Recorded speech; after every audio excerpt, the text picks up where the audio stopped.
animals and how to communicate with them. Let's get into it.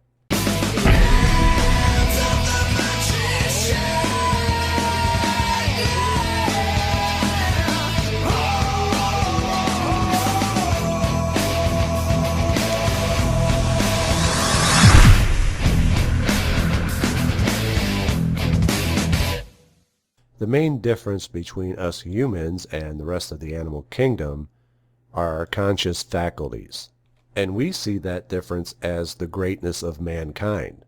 However, it's also a great weakness, as it is largely what separates us from the rest of nature. What keeps us out of balance with nature is our conscious minds. We are the only species that is out of balance with the rest of nature across the entire planet. And I want you to think about that for a moment. It was part of being cast out of Eden, with Eden representing the rest of nature and creation. And we've talked a little bit about that before, and we'll talk a little bit about that again at a future time. But for now, in order to communicate with animals, you have to first understand the differences between us and animals.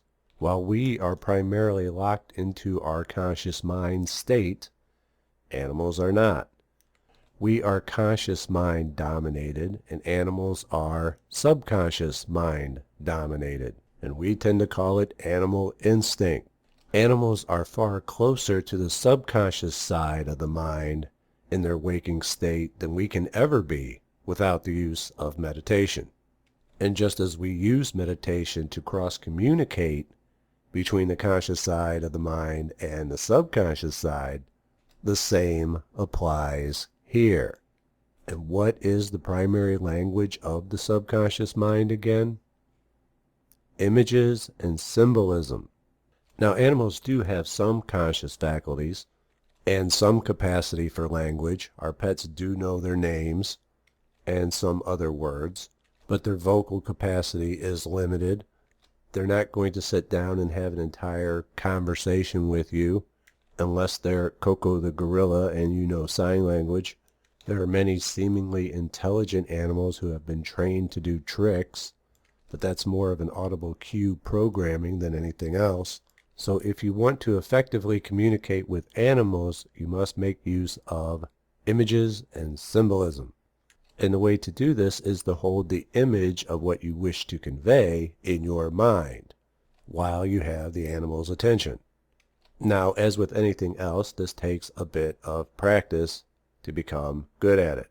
Those of you who are proficient in a daily meditation practice will have a good head start on picking this up. Now, just to be clear, communication is not control. Animals are still their own being and may not always listen or like what you have to say. So keep that in mind.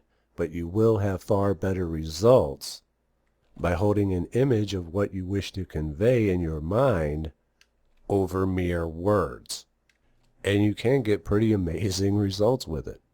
For example, when I had pet prairie dogs and I wanted them to come down to another level in their enclosure, I would hold that image in my mind and they would come, as if on cue. It also works with wild, feral animals as well, although there are a few more differences that we'll go over in a minute.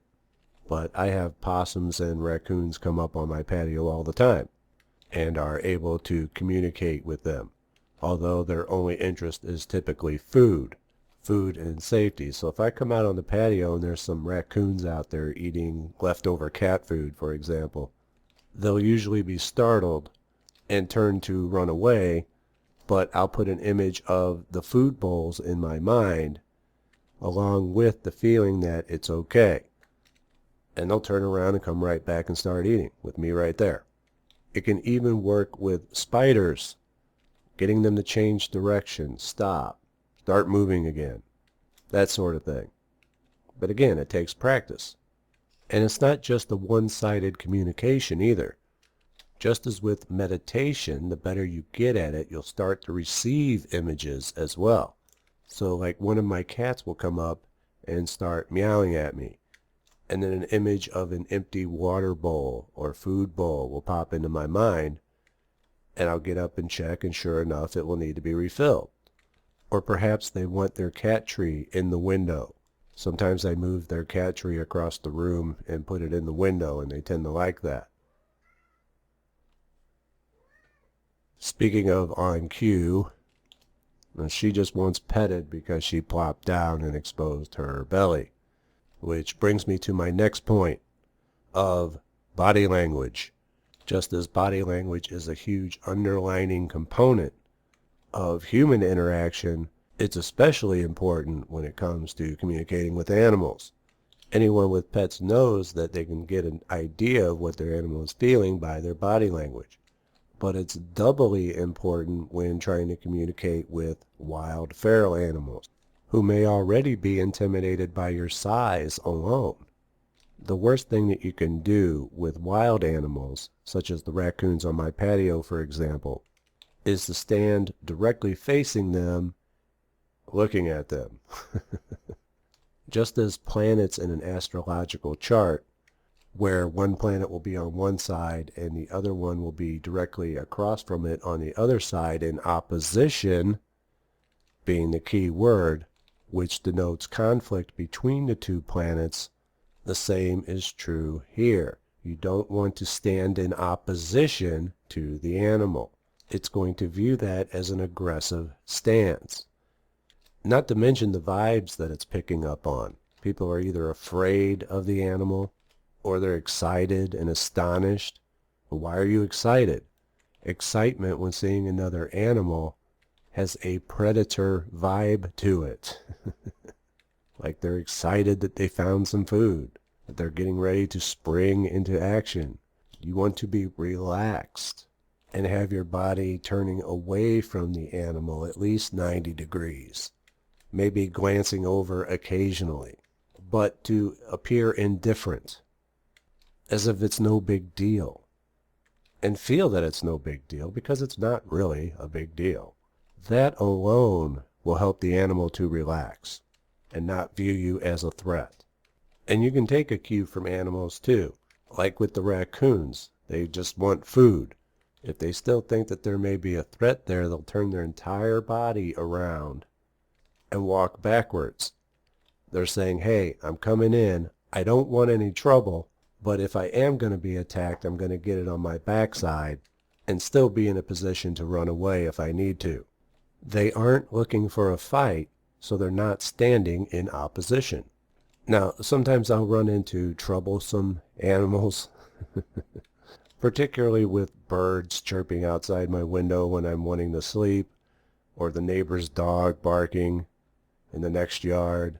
Sometimes I'm able to get the bird to fly away on its own, again with using the image of it doing so, but other times I gotta call in bigger guns, and for that I will call on the angel Hariel. And there's some debate on whether or not it's the angel Uriel or Ariel being the same, but I call on Hariel because if it's not broke, don't fix it.